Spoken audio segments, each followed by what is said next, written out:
ورحمة الله وبركاته نحمده ونصلي على رسوله الكريم أما بعد فأعوذ بالله من الشيطان الرجيم بسم الله الرحمن الرحيم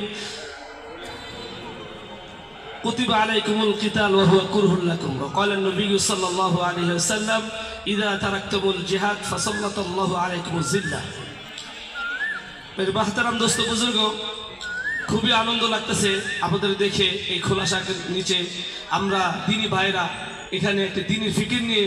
আমরা এখানে একত্রিত হইতে পারছি এজন্য আমরা দিল থেকে সকলে শুকরিয়া আদায় করি আলহামদুলিল্লাহ প্রিয় সুধী আমরা সকলে জানি ইসলাম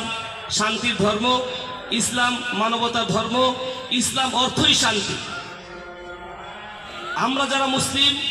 আমরা সকলে আল্লাহ তাআলাকে বিশ্বাস করি এবং হুজুর পাক সাল্লাল্লাহু আলাইহি সাল্লামকে বিশ্বাস করি এবং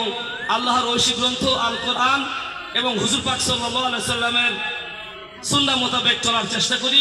যে আমাদের ধর্ম বিশ্বাস মোতাবেক মানতে বাধ্য আমরা কিন্তু আমাদের বড়ই আফসোসের বিষয় আমাদের কপালে একটি অপবাদ জুটেছে তা হলো সন্ত্রাসবাদ আসলে সন্ত্রাসবাদের সংজ্ঞাটা ব্রিটিশ রচিত আইনে সন্ত্রাসবাদের সংজ্ঞাটা উল্লেখ নাই উল্লেখ আছে ধর্ষণ রাহাজানি ছিনতাই ডাকাতির ধারা উল্লেখ আছে এবং তার শাস্তি উল্লেখ আছে কিন্তু সন্ত্রাসবাদ কাকে বলে কি ও কেন আমরা হারারের বাংলাদেশের মানুষ টের পাই যেমন নারায়ণগঞ্জের শামীম ওসমান ফেনীর জয়নাল হাজারী এবং আমাদের এরশাদনগরের চিহ্নিত সন্ত্রাসী কারা আমরা জানি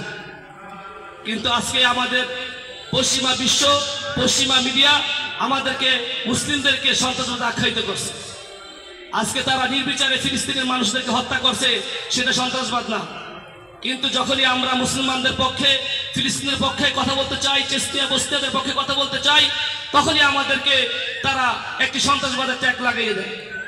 যদি আমরা নিপীড়িত মুসলিমদের জাতির পিছনে আমরা তাদের সাথে কাঁধ কাঁধ মিলে যুদ্ধে অংশগ্রহণ করতে চাই যদি আমাদের লাল কুকুরের দলরা পশ্চিমা বিশ্বরা আমাদের যদি সন্ত্রাসবাদ বলে এতে আমরা কোনো মনক্ষুণ্ণ হব না এবং আমরা দ্বিতীয় চিত্তে বলতে চাই হ্যাঁ আমরাই টেরোরিজম তাদের ভাষা যদি আমরা টেরোরিজম হই তাহলে আমরাই টেরোরিজম কিন্তু আফসোসের বিষয় যখন মুসলমান এই জিহাদকে ছেড়ে দিছে জিহাদের তাৎপর্য বোঝে নাই এবং ইসলামী আন্দোলন বোঝে না ইসলামী আন্দোলন যখনই না বোঝে তখনই আমাদের মুসলমানদের উপর বিভিন্নভাবে বিভিন্ন প্রকারভাবে এই খ্রিস্টান দলের আমাদের উপর ট্যাগ লাগিয়ে দেয় কিন্তু আজকে মুসলমান জাতি বড়ই নিপীড়িত কোরআনের ভাষায় উল্লেখ আছে ওয়ামা লা তুকাতিলুনা ফি সাবিলিল্লাহি ওয়াল মুস্তাদিফিনা الرجال والنساء والولدان الذي يقولون ربنا اخرجنا من هذه القرية الظالم اهلها ফিলিস্তিনের শিশু বাচ্চারা এবং অসহায় নারীরা কোরআনের ভাষায় আমাদের নিকট আর্তনাদ করতেছে হে মুসলমান জাতি তোমাদের কি হলো তোমরা আমাদের পাশে এসে দাঁড়াও না কেন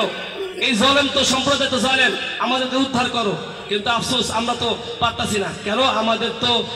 জিহাদকে ছেড়ে দিছি আমরা তো ইসলামী আন্দোলনকে ছেড়ে দিছি আমরা খানকা ভিত্তিক মসজিদ ভিত্তিক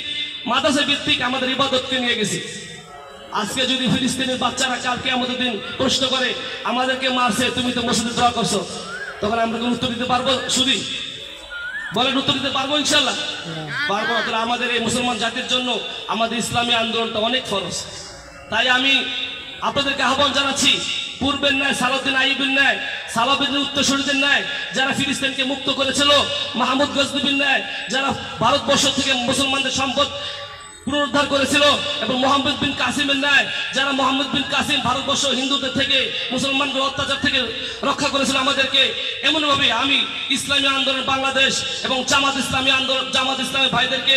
মুসলিম দেশের জন্য অগ্রসরের জন্য আহ্বান জানাচ্ছি এই বাংলার মাটিকে সুসজ্জিত করার জন্য এই বাংলার মাটিকে সুশোভিত নির্বাচিত মানুষদেরকে পাশে এসে দাঁড়ানোর জন্য বাংলার অশান্ত পরিবেশকে শান্ত করার জন্য এই দুই দলকে অগ্রসরের জন্য আমি আহ্বান করছি এই আহ্বান রেখে আমি আমার বক্তব্য সংক্ষিপ্ত বক্তব্য এখানে শেষ করছি ওয়া আখিরু দাওয়ানা আলহামদুলিল্লাহি রাব্বিল আলামিন।